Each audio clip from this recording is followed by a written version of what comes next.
warahmatullahi wabarakatuh. Selamat siang dan salam sejahtera untuk kita semua Bapak Ibu. Yang terhormat Ibu Kepala SMK Negeri 3 Wonosari, Ibu Dwi Retno Wahyuningsih, SPD M.Hum. Yang kami hormati Bapak Ibu jajaran manajemen SMK Negeri 3 Wonosari, dan yang kami hormati Bapak Ibu Guru SMK Negeri 3 Wonosari. Alhamdulillah Bapak Ibu, puji syukur kepada Allah Subhanahu wa Ta'ala bahwasanya pada siang hari ini kita masih dapat melaksanakan kegiatan diseminasi budaya positif yang merupakan modul 1.4 dari calon guru penggerak angkatan 10, yaitu Ibu Siska Narulita SS, Ibu Widyastuti SPD LPD, dan Bapak Alun Prihatin Istiarto SPDT. Baiklah Bapak Ibu, untuk mengawali kegiatan kita pada siang hari ini, langsung saja kami bacakan susunan acara diseminasi kita pada siang hari ini. Mohon maaf. Yang pertama adalah pembukaan, kemudian yang kedua adalah sambutan dari Ibu Kepala SMK Negeri 3 Wonosari, Ibu Dwi Retno Wahyuningsih SPD M.Hum. Kemudian yang ketiga adalah acara inti, acara diseminasi budaya positif oleh calon guru penggerak angkatan 10. Dan yang terakhir adalah penutup. Untuk acara yang pertama adalah pembukaan Bapak Ibu. Marilah acara kita pada siang hari ini kita buka dengan berdoa bersama. Untuk yang beragama Muslim, marilah kita buka dengan membaca basmalah bersama, dan untuk yang beragama lain dimohon untuk menyesuaikan. Bismillahirrahmanirrahim. Baiklah Bapak Ibu, langsung saja kita ke acara berikutnya, yaitu sambutan oleh Ibu Kepala SMK Negeri 3 Wonosari, Ibu Dwi Retno Wahyuningsih SPD M.Hum. Dipersilakan kepada Ibu. Terima kasih. Assalamualaikum warahmatullahi wabarakatuh. Selamat siang Bapak Ibu. Yang saya hormati teman-teman manajemen sekolah SMK Negeri 3 Wonosari, Bapak Ibu semua yang saat ini hadir di ruangan ini untuk mengikuti diseminasi pengimbasan materi yang dipelajari oleh teman-teman kita calon guru penggerak angkatan 10, Ibu Siska Narulita, Ibu Widyastuti, dan Bapak Amin Prihatin. Tentunya masih semangat tuh Bapak Ibu. Setelah tadi mengikuti kegiatan yang cukup panjang, tetapi terima kasih Bapak Ibu sudah bersedia, berkenan hadir di ruangan ini untuk tetap ya belajar tak berkesudahan begitu, dan memberikan semangat, support, dukungan kepada teman-teman kita calon guru penggerak. Terima kasih untuk Bu Siska, Pak Amin, dan Bu Wid yang nanti akan berbagi. Tidak pelit berbagi. Ini berbagi apa yang sudah dipelajari, mempelajarinya saja juga sampai lembur-lembur, saya yakin. Mengejar LK yang harus dipenuhi. Gitu ya. Di tengah kesibukan, Bapak Ibu bertiga masih meluangkan waktu untuk memupuk, menyuburkan pengetahuan, dan hari ini juga akan disodakohkan ilmunya kepada kita semua. Bapak Ibu, seperti yang kemarin saya sampaikan bahwa perubahan yang sangat cepat di dunia pendidikan, di segala aspek, di semua elemen kehidupan membutuhkan respon kita yang juga sangat cepat. Perubahan di regulasi pendidikan, tema-tema pendidikan, langkah, metode, teknis yang harus kita lakukan selaku guru, ya, mengikuti tuntutan era zaman sekarang juga berubah. Maka kalau kita tidak berubah, kita akan tertinggal, dan semangat kita untuk membawa SMK 3 menjadi the first and the best, kemudian menjadi Esa Gajaya, menjadi better and the best, menjadi yang penuh solusi, tidak akan tercapai, tiada henti, tidak akan tercapai. Dan terima kasih, hari ini kita juga akan melestarikan atau akan melangsungkan ekosistem sekolah yang baik dengan saling memberikan dukungan satu dengan yang lain. Yang satu menjadi matahari, yang satu menjadi airnya, yang satu menjadi ikannya, yang satu menjadi pegagan yang ada di situ, yang satu menjadi batu-batuan yang membuat jernih air, saling mendukung satu sama lain, menghasilkan oksigen yang menyegarkan untuk kita semua. Dan kemarin ada satu yang menggelitik hati saya yang disampaikan Pak Sumadi, sekalipun Pak Sumadi juga hanya quote and quote ya, ada dari Pak Ustadz Didi, ya, bahwa kita tidak semata-mata mencari bayaran, tapi di setiap kegiatan kita juga mencari ganjaran. Itu hari ini kita juga mensodakohkan ilmu, ada yang mensodakohkan ilmu, kita semua mensodakohkan waktu kita untuk kemajuan pendidikan, memberikan layanan pada anak-anak kita. Yang satu mensodakohkan tenaganya, ya, ini luar biasa sekali.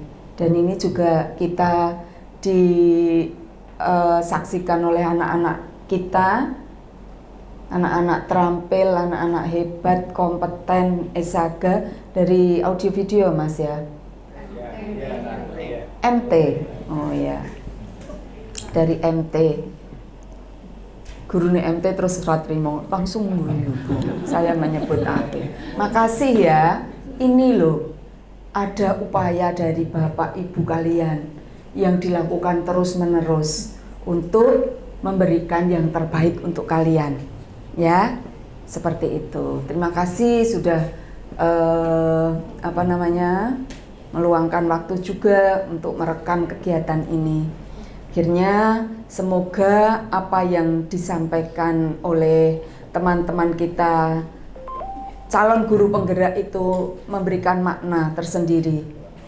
Kita ikut mencicipi seperti apa toh tren yang sekarang terjadi di kurikulum Merdeka, di Merdeka Belajar, di Merdeka Mengajar. Ini salah satunya, budaya positif, mengembangkan budaya positif, dan harapannya hanya itu yang nanti kita kembangkan di SMK Negeri 3 Wonosari tercinta, jaya selalu di hati, solusi tiada.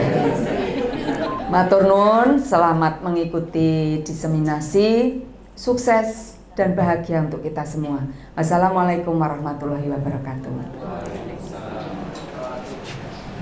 Terima kasih Ibu Kepala Sekolah atas sambutannya yang selalu menyejukkan, yang selalu memberikan semangat kepada kita semua.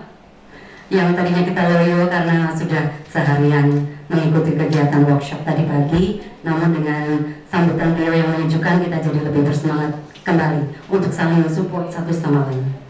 Baiklah Bapak Ibu, langsung saja kita ke acara inti, yaitu diseminasi budaya positif yang akan disampaikan oleh 3 calon guru penggerak kita yang akan insya Allah lebih memajukan lagi SHG kita, yaitu Ibu Siska Narulita SS, Ibu Widya Stuti SPD MPD, dan Bapak Amin Prihatin Istiarto SPDP.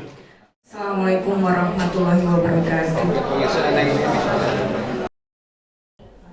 Kemarin saya menyampaikan tentang filosofi guru itu adalah seorang petani, sehingga kita tidak selayaknya sekarang ini memberikan capaian kompetensi yang menurut kita seperti kurikulum 13 kemarin yang penuh dengan materi-materi yang kadang tidak dibutuhkan. Contoh saja teknik audio video mungkin sudah tidak perlu lagi logaritma, sudah tidak perlu lagi integral, sin, cos dan sebagainya, tapi kami sebagai guru membutuhkan mereka perhitungan dasar, pembagian, perkalian, pengurangan, itu yang lebih ditekankan. Itu yang untuk matematika. Sehingga kita ini sebagai panduan kita yang di awal. Kemudian Bapak Ibu, seperti yang Bu Siska tadi sampaikan bahwa kita mulai merubah mindset. Hati-hati kita kadang-kadang sebagai penghukum dan kadang-kala kita malah sebagai teman. Di kurikulum Merdeka itu hendaknya dihindari, tapi kita mulai untuk bisa membuat anak-anak ini menemukan solusi pemecahan perbaikannya dengan menumbuhkan tadi kita berproses untuk berposisi kontrol sebagai manajer dan kadang-kadang memantaunya. Seperti yang kita lihat di papan yang waktu itu juga kita sudah sepakati bahwa murid yang kelihatan bermasalah itu ternyata di belakang itu dia menyimpan permasalahannya yang belum bisa dipecahkan.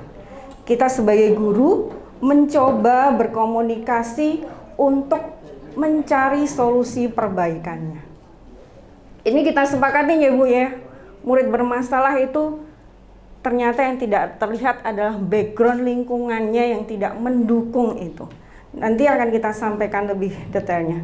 Dan Bapak Ibu, tadi di depan judul kami adalah implementasi budaya positif untuk Merdeka Belajar. Nyambung dengan yang disampaikan Pak Sumadi kemarin, apa toh perbedaannya Merdeka Belajar dengan kurikulum 13? Ada PPK, kita ada diganti P5. Kalau yang saya serap adalah di Merdeka Belajar ini atau di kurikulum Merdeka ini, anak ini proses pembelajaran yang kita berikan itu didorong untuk menumbuhkan kemandirian, tanggung jawab, dan kepercayaan diri pada siswa. Berapa banyak Ibu Bapak yang kita melihat anak-anak kita sangat susah sekali untuk bertanya. Di depan mereka tidak bisa menanyakan apa-apa padahal dia tidak mengerti apa-apa. Anak yang justru pasif tidak berani menyampaikan apa yang dia nggak tahu. Nah ini memang kita memang nampani produk yang mindset pendidikan yang dulu. Pendidikan yang kalau anak kalau nyatet kalau disuruh, kemudian kalau kita salah kita dimarahi oleh guru, anak jadi takut untuk menyampaikan pendapatnya. Sehingga di kurikulum ini kita mewadahi gimana supaya pembelajaran kita menyenangkan dan anak tidak takut lagi untuk berproses untuk menumbuhkan kepercayaan diri mereka dan kemudian untuk berani bertanya. Kemudian untuk budaya positif hari ini nanti kami berbagi dengan Pak Amin. Kami nanti menyampaikan tentang disiplin positif, teori motivasi, 5 kebutuhan dasar manusia. Kalau ini kita pahami, maka kita akan lebih pas memberikan penanganan dan juga perlakuan kita mau seperti apa ke anak-anak kita, ke murid-murid kita. Kemudian antara hukuman, konsekuensi, dan penghargaan mana yang akan kita berikan kepada anak yang bermasalah. Tadi disampaikan Bu Siska bahwa kelas itu harus dikondisikan pertama adalah kesepakatan kita Misalnya dalam satu semester atau hari itu diingatkan, hari ini kita belajar ini, kesepakatannya berarti HP-nya tidak dilihat, kita harus aktif. Sehingga anak menyadari itu, oh ya, berarti saya harus apa 2 jam atau 4 jam hari ini. Kemudian setelah dibentuk keyakinan kelas hari itu, seperti tadi Bu Santi menyampaikan, kesepakatan hari ini adalah aktif, HP-nya di silent, begitu-begitu ya. Kita memang nanti membiasakan seperti itu. Kemudian dari sana kemudian akan terbentuk lingkungan yang positif, pembelajaran yang menyenangkan, dan akhirnya tercapai budaya positif. Kemudian Bapak Ibu, saya minta sekarang untuk 5 menit saja mungkin Bapak Ibu berpasang-pasangan. Bisa ya, Pak Indra dengan Bu Retnaning mungkin ya. Pak Indra dengan Bu Retnaning supaya tidak mengantuk. Baik Bapak Ibu, salah satu dari Bapak Ibu ini berperan jadi A, yang satu berperan jadi B. Nah, Bapak Ibu yang berperan jadi A itu mengepalkan tangan. Kemudian Bapak Ibu yang jadi B melakukan merayu, bisa jadi dengan membujuk, atau kalau nggak boleh bisa memarahi, bisa menyubit, menggelitik supaya tangan ini terbuka.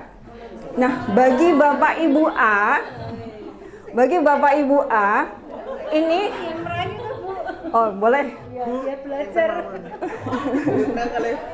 oh boleh, yeah. Tapi bagi Bapak Ibu A yang jadi A, Bapak Ibu, dia nggak berani ngomong. Iya. Tatapan mata jenengan nggak bisa. Tangan ini adalah ada sesuatu yang sangat berharga Bapak Ibu yang harus penjenengan pertahankan, nggak boleh dibuka oleh Bapak Ibu B. Paham ya? Oke, 30 detik saja begitu. Monggo dilakukan. Bu Retnaning ke sama Bu Endah berarti, Pak Indra nggak mau. Iya, 2 orang. Monggo. Tangannya dikepal, kemudian Bapak yang B, Bapak Ibu yang B berusaha membuka, bisa menawari, bisa memberikan kompensasi, bisa menggelitik. Nah, si A ini nggak mau gitu. Bisa. Sudah ada yang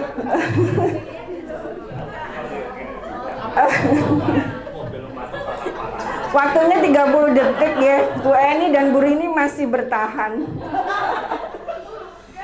Nggih.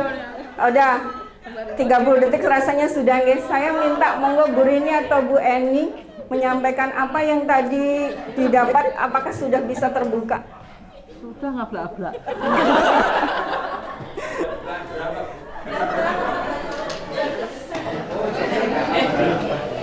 Ya, menyampaikan sedikit apa yang sudah terjadi tadi.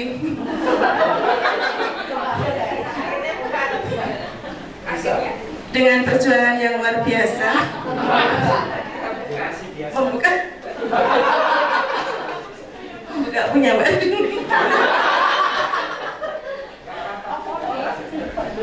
Genggamannya bisa terbuka dengan lebar. Bu Rini, kenapa dibuka Bu? Padahal ini ada sesuatu yang penting banget Pak. Merayunya luar biasa. Terima kasih Bu Rini, Bu Eni. Kira-kira Bapak Ibu dari permainan ini tadi, walaupun Bu Rini itu merasa ini ada sesuatu yang penting bagi Bu Rini, tapi karena nggak tega sama Bu Eni yang merayunya luar biasa, akhirnya dibuka. Nah, pertanyaannya adalah, sesungguhnya siapa yang memegang kendali atau kontrol untuk membuka atau menutup kepalan tangan ini? Bu Rini berarti yang membuka ya, berarti dirinya sendiri ya. Oke, terima kasih. Baik, kita lihat. Ini seperti hanya ilusi guru mengontrol murid Bapak Ibu. Pada dasarnya, kita tidak dapat memaksa murid untuk berbuat sesuatu jika murid tersebut memilih untuk tidak melakukannya.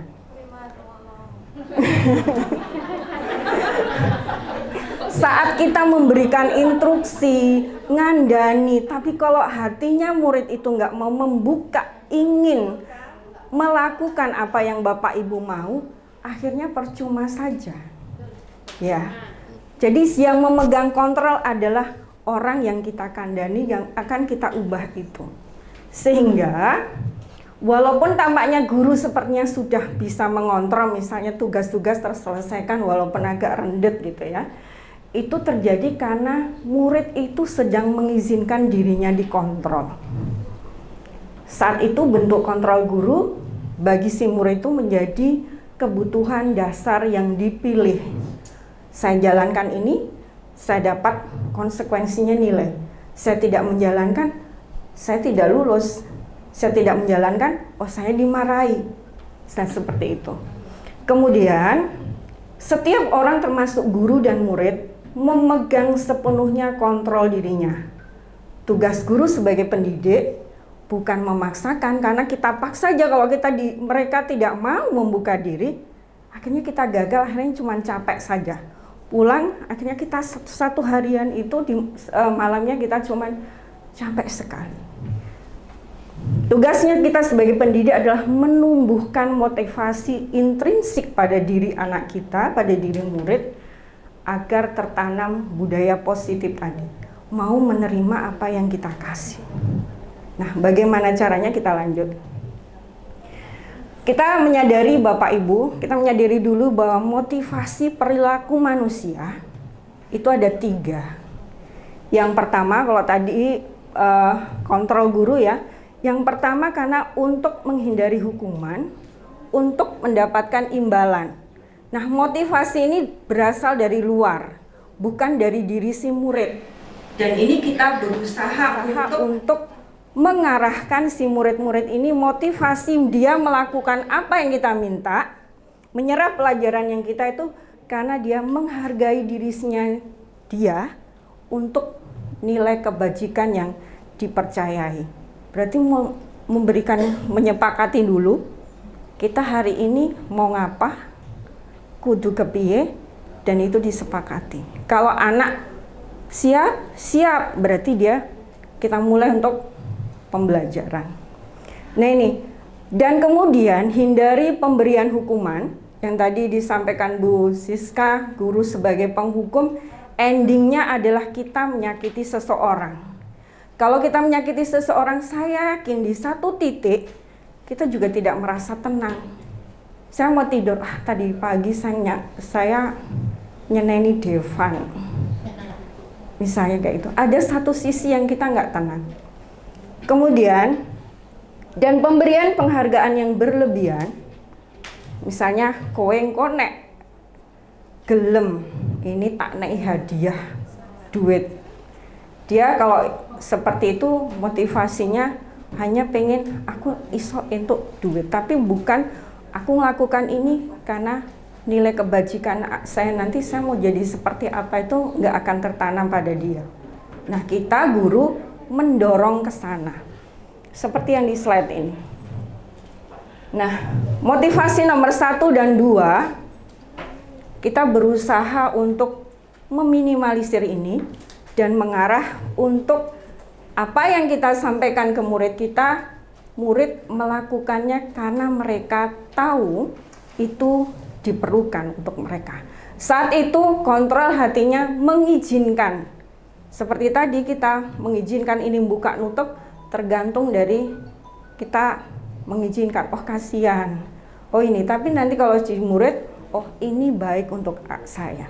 Dan mereka akan dari mindsetnya dia, saya akan menjadi orang yang seperti apa bila saya rajin sekolah, bila saya mengikuti pembelajaran. Nah, kita mengarah menuju ke sana.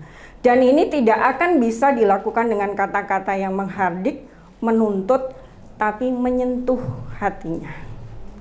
Ngaten nggih?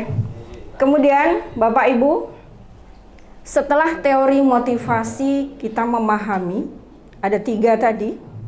Kemudian kita diharapkan juga memahami 5 dasar kebutuhan manusia. 5 dasar kebutuhan manusia itu adalah yang pertama, nggak begitu kelihatan ya. adalah kebutuhan hidup atau bertahan hidup. Ini adalah motivasi secara psikologis. Kalau yang lainnya adalah psikologis. Sehingga relate dengan tadi diagram gunung es itu, bahwa yang kelihatan 20% anak yang bengal, anak yang malas, anak yang tiduran, anak itu ternyata 80% ada aspek-aspek psikologis yang mempengaruhi, karena memang 5 dasar kebutuhan manusia itu 4-nya adalah aspek psikologis yang nggak kelihatan, yang dari hati, yang dari perasaannya.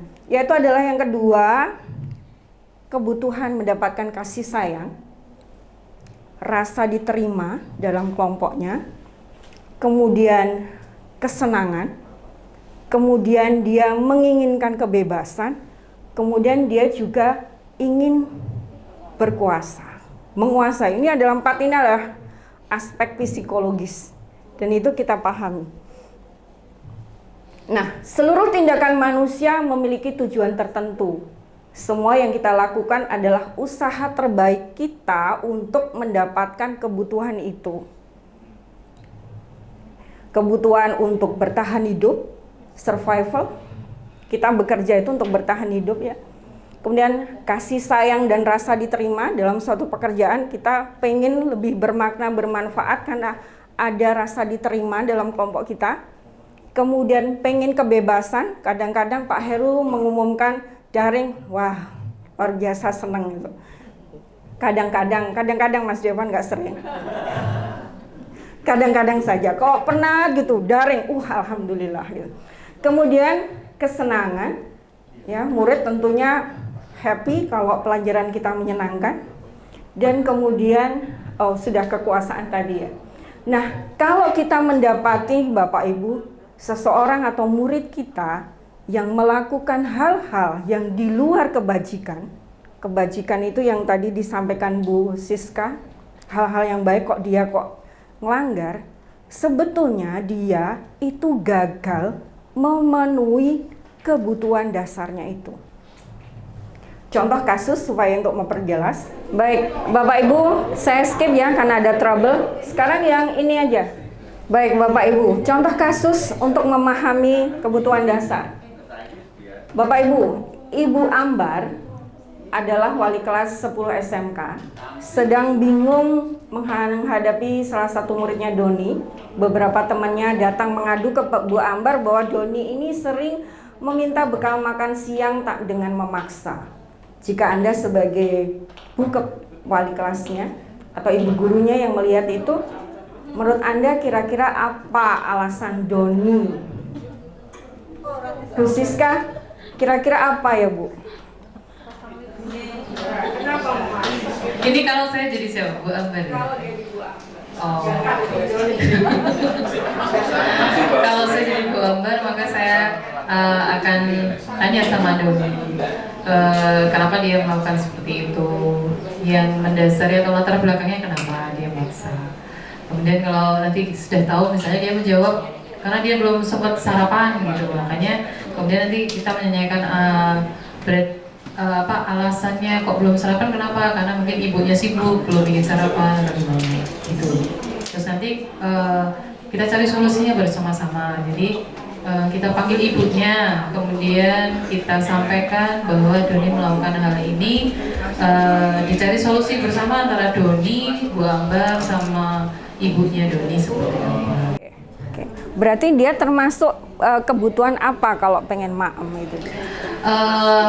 Seingat saya kalau kebutuhan makan itu adalah kebutuhan untuk bertahan hidup. Ya. Berarti Bapak Ibu, setiap perilaku itu pasti dibalik itu ada alasannya yang bisa diterima. Kita coba beberapa kasus, beberapa ya tadi yang disampaikan Bu Siska adalah si Doni ini berusaha survival, bertahan hidup karena nggak punya sangu, ibunya nggak ngasih, akhirnya dia meminta paksa ke temannya. Dari sana berarti bisa dipecahkan permasalahannya, mengundang bapak ibunya, terus kemudian memberikan penjelasan.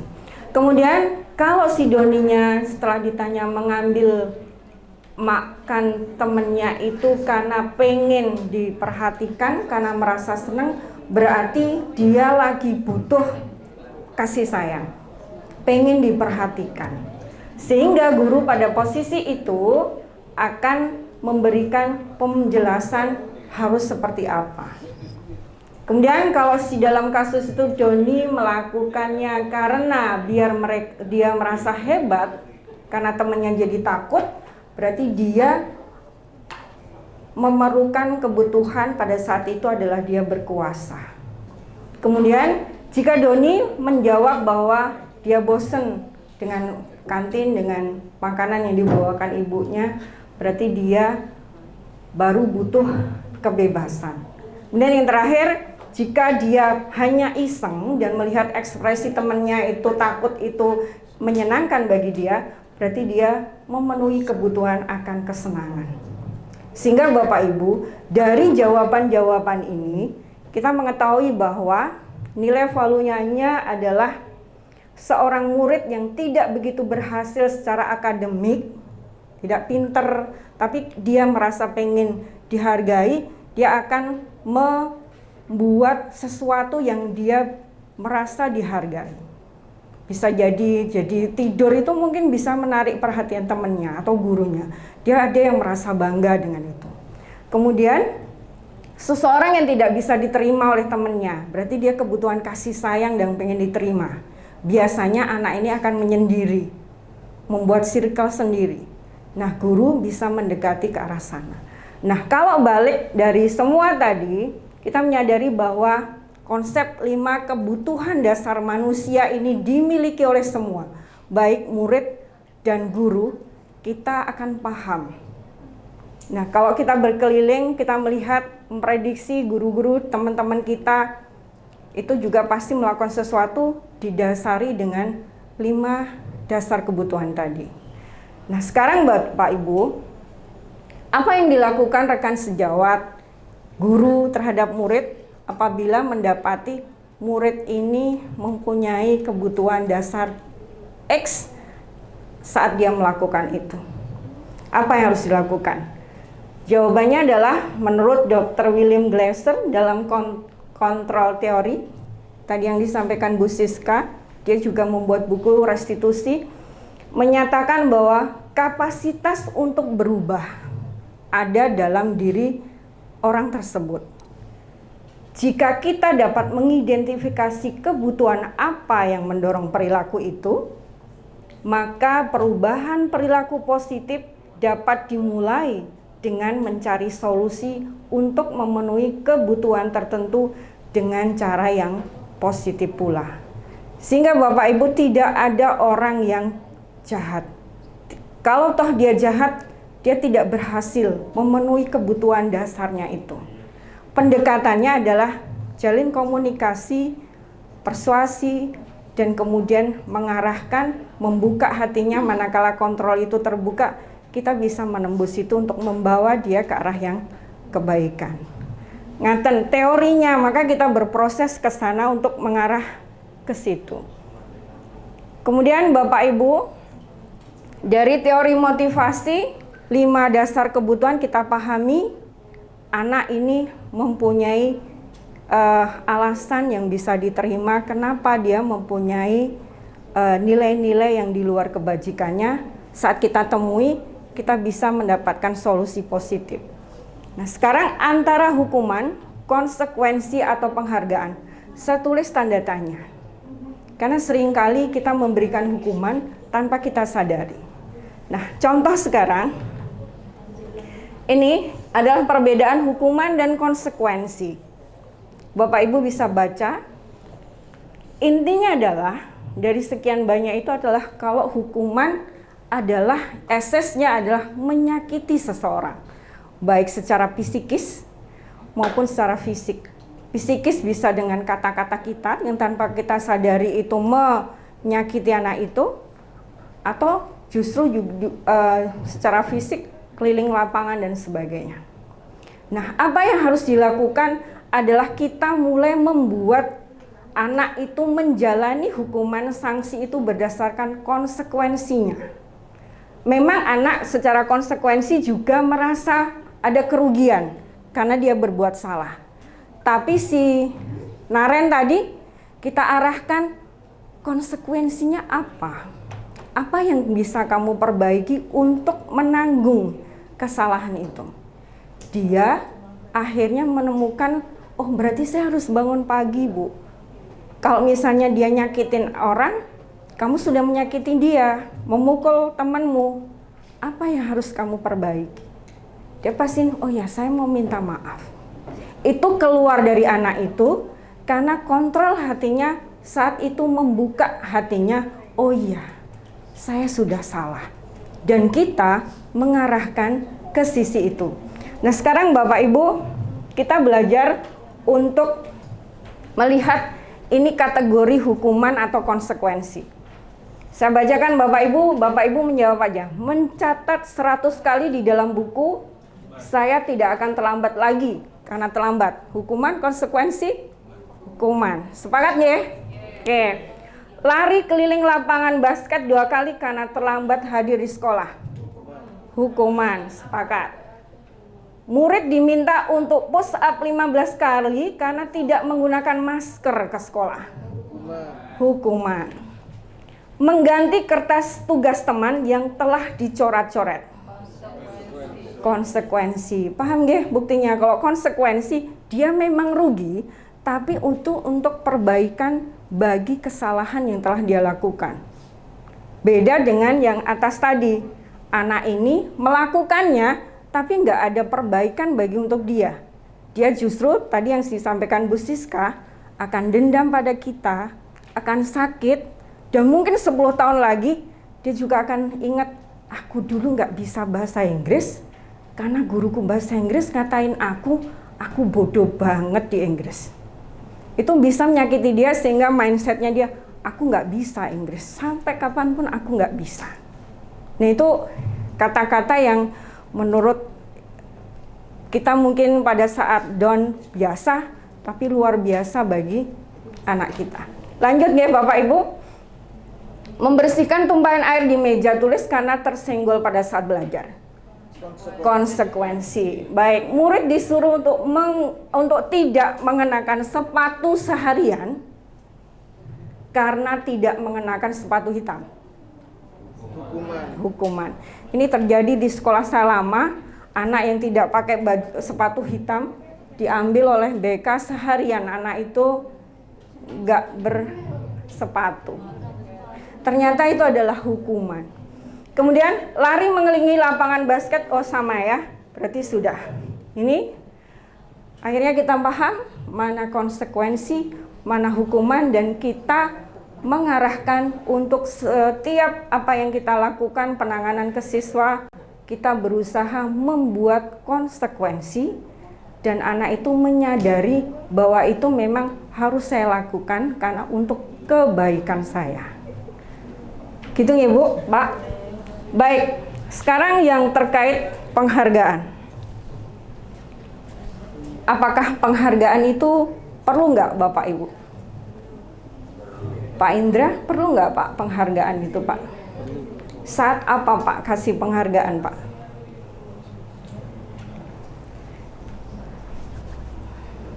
Penghargaan kepada murid. Iya, diperlukan saat apa Pak? Penghargaan diperlukan ketika murid telah berhasil mencapai sesuatu yang ditujukan. Penghargaan lomba misalnya gitu ya, kita kasih hadiah. Baik, itu bisa dilakukan Bapak Ibu? Bisa. Oke, bisa. Tapi ternyata ini juga masih pro kontra saat saya tanyakan ke fasilitator saya. Perlukah, apakah penghargaan? Kalau di modul yang 14 saya pelajari adalah penghargaan tidak efektif untuk merubah anak itu karakter jangka panjang. Contoh sekarang misalnya anak-anak SD waktu masuk ke kelas itu berebutan. Tapi begitu gurunya kemudian kasih solusi tak naik permen, maka kamu nanti masuknya harus dengan antri. Nah, anak itu antri karena mengharapkan permen itu. Setiap kali masuk dia mengharapkan, oh kalau antri saya dapat permen. Suatu ketika pasti kalau guru itu datangnya terlambat, kemudian digantikan guru yang lain, pasti anak ini akan mengharapkan permen. Saya nggak dikasih permen kok, makanya saya nggak perlu untuk mengantri masuk. Saya boleh masuk duluan. Duluan, Melayu akhirnya. Ini yang dikhawatirkan. Sehingga penghargaan untuk lomba, untuk kejuaraan boleh mungkin dilakukan, tetapi penghargaan yang untuk sifatnya pembentukan karakter kurang efektif dijalankan karena itu akan membentuk karakter jangka pendek. Kalau karakter jangka panjang, penghargaan diganti dengan pemberian restitusi atau penjelasan bahwa kamu melakukan hal-hal baik ini karena akan mendapatkan atau menjadi seperti apa. Itu lebih condong diarahkan ke sana. Karena jika kita menggunakan penghargaan lagi dan lagi, maka orang tersebut akan bergantung pada penghargaan yang diberikan serta kehilangan motivasi dari dalam. Kita di teori motivasi kan tadi ada hukuman, mendapatkan imbalan. Kita berusaha mengarahkan motivasi dari internal mereka karena dia menyadari bahwa saya melakukan itu ada nilai-nilai kebajikan dan itu untuk meningkatkan harga diri saya. Itu yang untuk penghargaan. Baik, Bapak Ibu, sekarang kayaknya ini yang terakhir. Bapak Ibu, ada suatu kasus Iva kurang menguasai matematika. Sehingga saat pelajaran lebih banyak diam atau menggambar di buku pelajarannya. Ini banyak terjadi pada anak-anak kita. Semakin pasif, semakin dia nggak ngerti. Guru matematikanya Pak Seno menanyakan pertanyaan.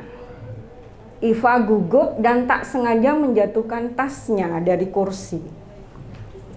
Serta tiba-tiba jadi gagap saat menjawab. Seluruh kelas tertawa karena jawabannya salah dan tergagap itu. Pak Seno membiarkan teman-temannya menertawakan Iva, malahan minta Iva maju ke depan kelas. Kadang-kadang kita nggak suruh maju, tapi gimana tuh Kak, gitu aja raiso, kok ora tekon, kok ora mau-mau. Kadang gitu ya Bapak Ibu ya. Nah ini sama dengan persis dengan ini, walaupun agak beda tipis. Dia disuruh maju ke depan kelas sambil menunjuk hidungnya karena tidak bisa menjawab. Dan kelas makin gaduh dan anak-anak semakin menertawakan Iva. Permasalahannya ketahui ya Bapak Ibu. Sekarang kita jawab bareng-bareng aja. Atau salah satu bisa menyampaikan. Tindakan Pak Seno menghukum apa konsekuensi? Menghukum jelas. Apakah Anda setuju? Enggak. Mengapa? Ibu Cahya bisa ini menyampaikan? Biar nggak ngantuk.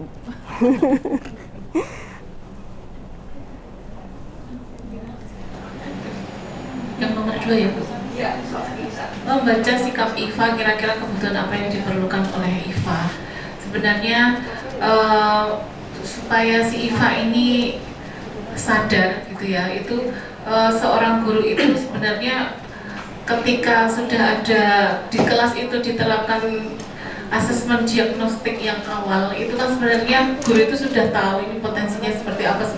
Ketika si anak ini melakukan kesalahan itu kan kita flashback, anak ini sebenarnya apa, sebenarnya di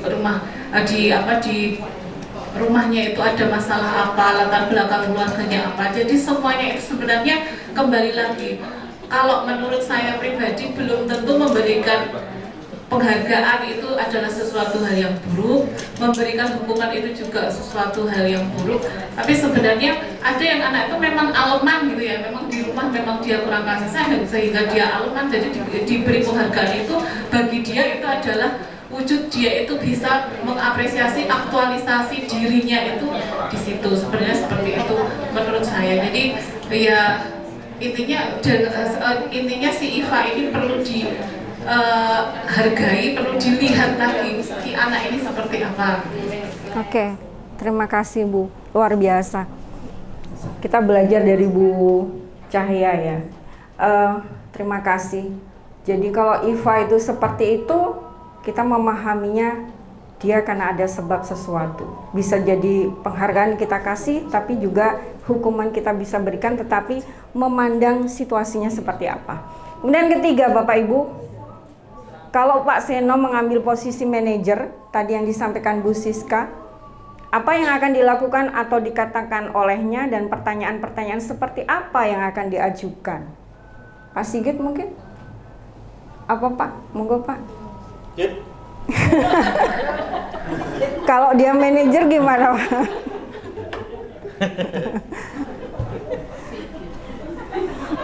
Baik Bu, itu tadi matematika ya Bu.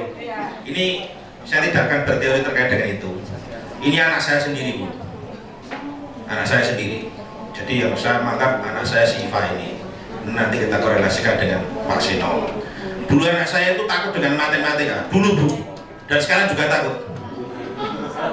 Dan akhirnya sampai sekarang juga takut. Karena apa?